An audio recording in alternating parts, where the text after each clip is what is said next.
O Tanjobi omedetou gozaimasu. Isto é japonês para parabéns. O Observador faz 12 anos e, em vez de bolo, oferecemos uma visita ao Japão com a Pinto Lopes Viagens. Assine por apenas 39,90€ e habilite-se a ganhar. 12 anos a escrutinar o poder, 12 mil quilómetros para celebrar. Assine hoje em observador.pt.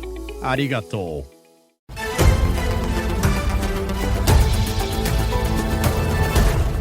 Jornal das 6, com o jornalista Miguel Viterbo Dias. A esta hora, a mãe e o padrasto das duas crianças abandonadas no concelho de Alcácer do Sal estão no Tribunal de Setúbal. Já lá vamos. Para já, uma outra notícia que está em destaque a esta hora. Para já, o Governo contraria a Comissão Europeia e diz que as filas nos aeroportos não são um problema exclusivo de Portugal.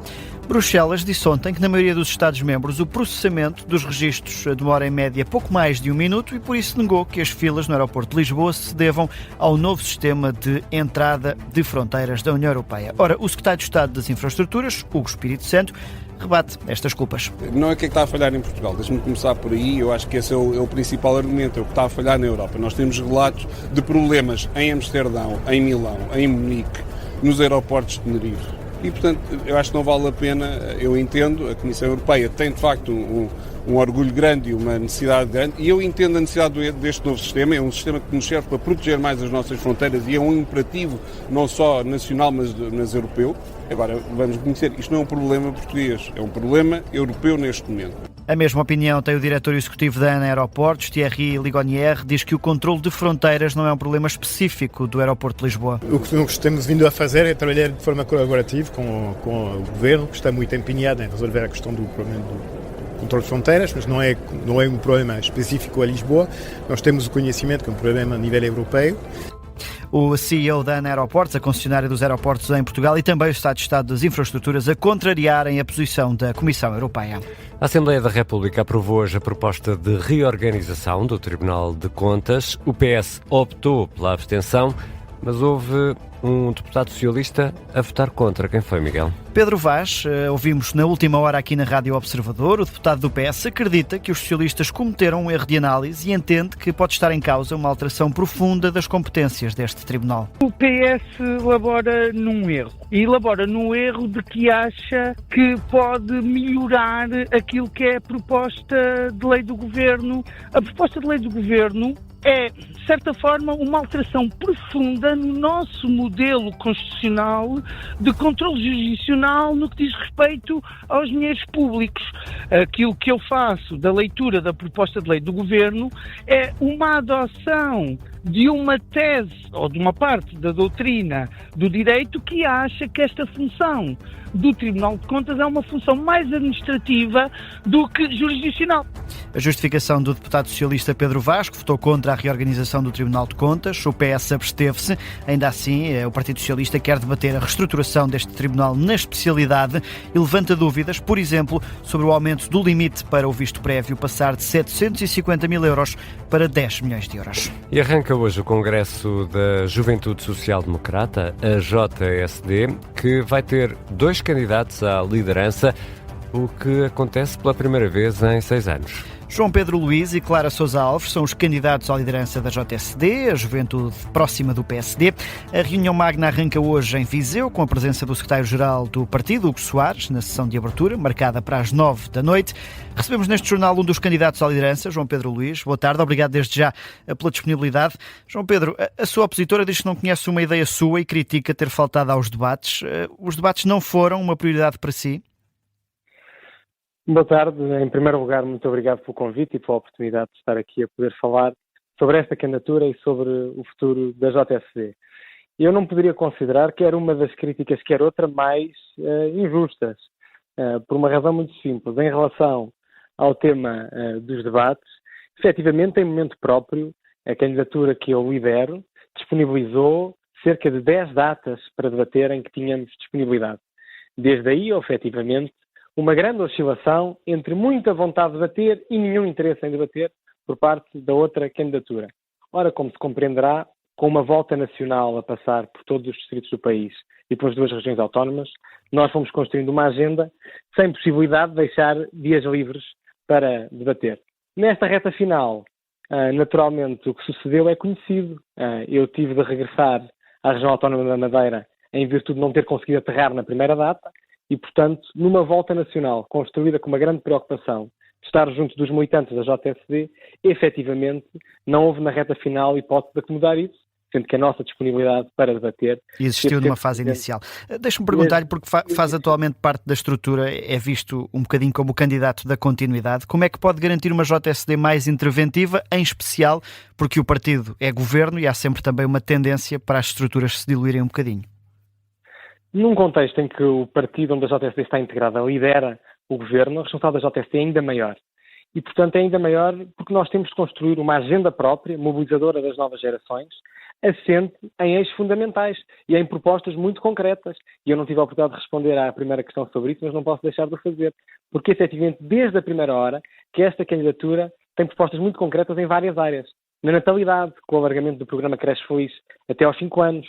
Na mobilidade, com a extensão do passo ferroviário verde, a passo rodoviário verde também, para os territórios que não são cobertos por rotas ferroviárias, na habitação e, portanto, efetivamente, propostas, convicções e posições firmes não faltam nesta candidatura, porque consideramos que a JSD tem mesmo, neste momento em particular em que estamos no governo, de ter uma agenda própria.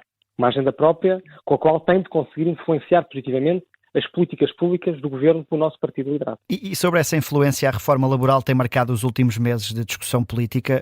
Os jovens podem defender um pacote que aumenta, por exemplo, os contratos a prazo ou que facilita o recurso ao outsourcing? Efetivamente, a reforma laboral tem uma preocupação grande de dar maior flexibilidade ao mercado.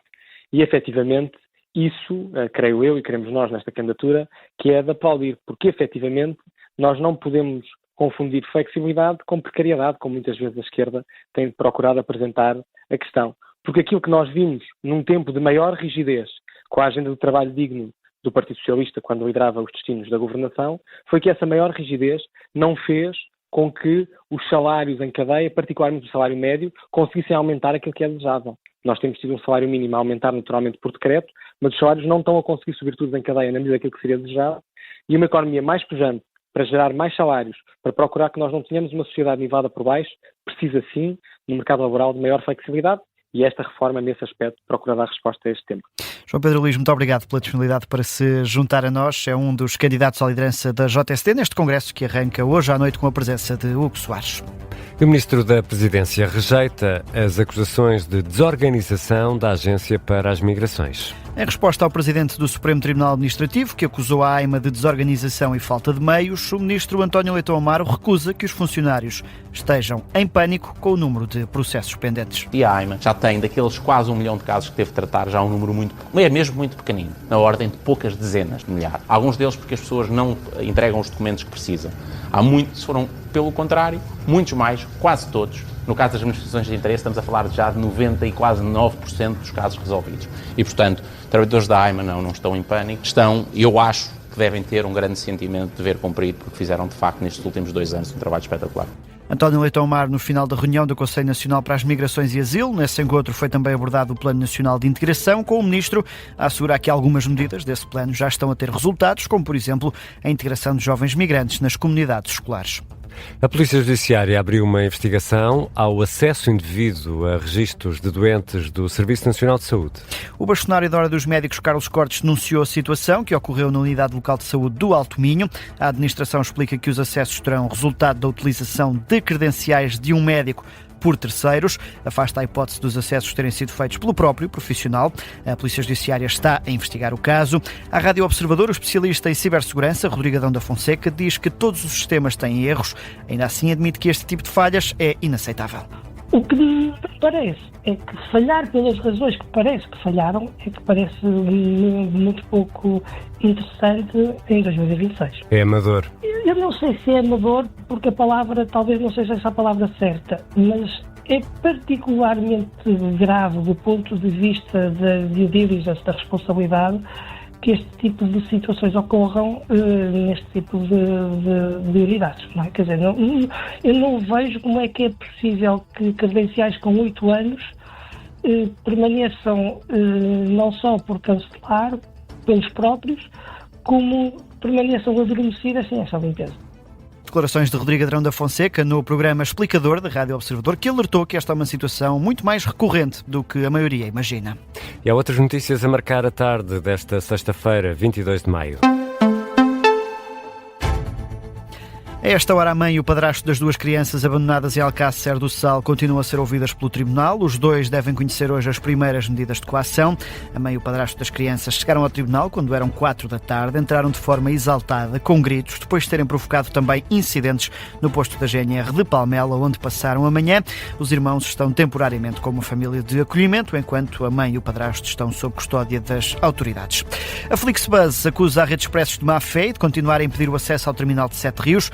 Num comunicado enviado às redações, o terminal de Sete Rios, gerido pela Rede Expresso, informou ter comunicado à Flixbus os horários disponíveis para a operação dos autocarros, apesar de apresentar uma capacidade limitada. Em resposta, a Flixbus diz estar perplexa e acusa a Rede Expressos de continuar a recorrer a manobras dilatórias, recusando-se a aplicar totalmente a decisão do Tribunal Administrativo de Lisboa, que garante o acesso da Flixbus a esta infraestrutura. Donald Trump diz que o Irão está a implorar para que se chegue a um acordo. O presidente norte-americano falou há pouco na Casa Branca durante a apresentação do novo líder da Reserva Federal dos Estados Unidos. Sobre o Irão, Trump reitera a ideia de que o país não pode ter uma arma nuclear e menciona também a viagem que fez à China. Diz que disse a Xi Jinping que os Estados Unidos têm o melhor exército no mundo. No desporto, já terminou a 13ª etapa do Giro de Itália. O português Afonso Eulálio mantém a liderança da prova. O ciclista da Bahrein chegou no grupo principal a 13 minutos do vencedor da etapa, o italiano Alberto Bettiol. Amanhã as dificuldades agravam-se para o português. É um dia de alta montanha. Estamos no final de maio. Significa que as ruas da cidade de Coimbra vão encher-se de carros alegóricos com estudantes. A queima das fitas começou esta madrugada com a habitual serenata monumental. E nestas alturas há sempre lembranças que surgem na mente de antigos estudantes. Quando eu fui estudante era uma festa maravilhosa, porque éramos muito unidos e, portanto, era um simultâneo de festa, de noitadas e de aulas também, porque eu ia de direta para as aulas. Eu já ouvi falar disso. E era um divertimento muito grande. A recomendação da Presidente da Câmara de Coimbra, Ana Abrunhosa, por que não ir direto para as aulas? Rega bom, mas aulinhas, mas ir às aulinhas. E por isso, Ana Abrunhosa sugere também... Quem é o professor convidado? Sugere também que os estudantes assistam à aula do professor Kim Barreiros. É o dia dedicado, aliás, ao antigo estudante, e por isso Ana Abrunhosa sugere que as pessoas cortem também nas horas de sono para poder assistir ao espetáculo. Pronto. Kim Barreiros, que já é um clássico. Sim. Em qualquer festa. Exatamente. Para, aliás, menos clássico, os concertos começam hoje. Ontem foi a Monumental Serenata, hoje começam os concertos com o artista português Plutónio. Mas como vocês gostam de clássicos, esta queima termina também com o GNR no dia 30 de maio. Eu também gosto de clássicos. Eu não aprecio o Plutónio. Não te vou pôr à prova. Vou-te pôr. Aprecio. Mas pronto, fica essa. Eu, por acaso, quando disseste que íamos ouvir Ana Abrunhosa, eu pensei que era mais uma imitação de um carro de rally, mas afinal é a recomendação de... Depois do desporto, a cultura. Rega bof e depois aulas.